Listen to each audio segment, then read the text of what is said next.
In India, the price of your health can feel like a total lottery. So today, we're diving into why the exact same surgery can have two wildly different price tags. And we're going to break down a radical new government proposal that could honestly change everything. It's a scenario that I think a lot of us really dread. You get a diagnosis, you find out you need a procedure, and then you start looking around for hospitals. But what you find is just baffling.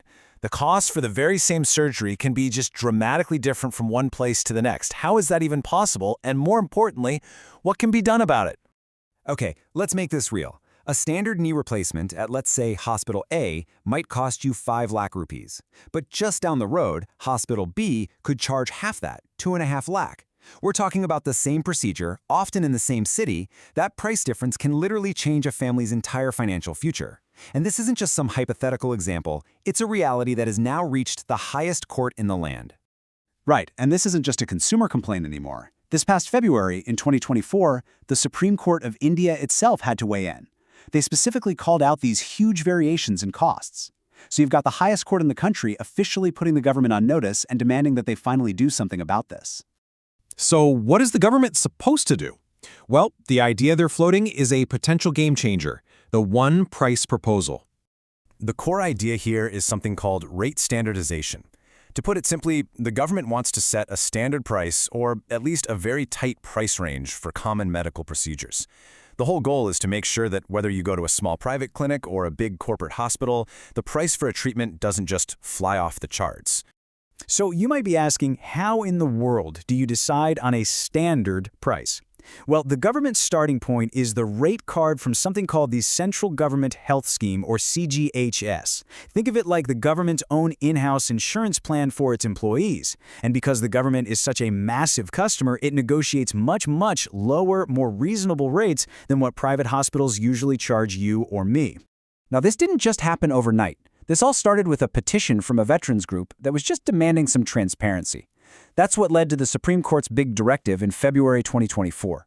And then, just a couple of months later, by April, the central government officially told all the states and union territories, okay, time to get to work on standardizing these rates. Of course, a change this massive has everyone asking the same question. Who's going to benefit from this, and who might, get hurt? All right, let's break this down. For patients, the upside is huge. We're talking about predictable costs. You'd actually know what you're paying for. But there's a risk. If prices are set too low, will some hospitals start cutting corners on quality? For private hospitals, this could mean a really big hit to their revenue. They argue that a one-size-fits-all price just doesn't work when they've invested in better technology or more experienced doctors. And as for the insurers, well, their claims process could get a lot simpler, but they might also get a lot of pushback from their hospital networks over these lower payments. This chart really shows you the gap we're talking about. On one end, you've got the super low costs at a government hospital. On the other end, you have the sky-high prices at a lot of private hospitals. What the proposed CGHS benchmark tries to do is create a bridge between the two, a much more reasonable and accessible standard for everybody. A great idea is one thing, but actually implementing it across a country as vast and as complex as India, that is the real challenge. So, the legal tool for this whole move is the Clinical Establishments Act, which was passed way back in 2010. A key part of this law says that all medical establishments have to clearly display the rates for their procedures and services. The government is basically now using this existing law to enforce this new standardization rule. But, and this is a big but, here's the catch. That act has only been adopted by about half of India's states and union territories. The rest of them have their own separate laws.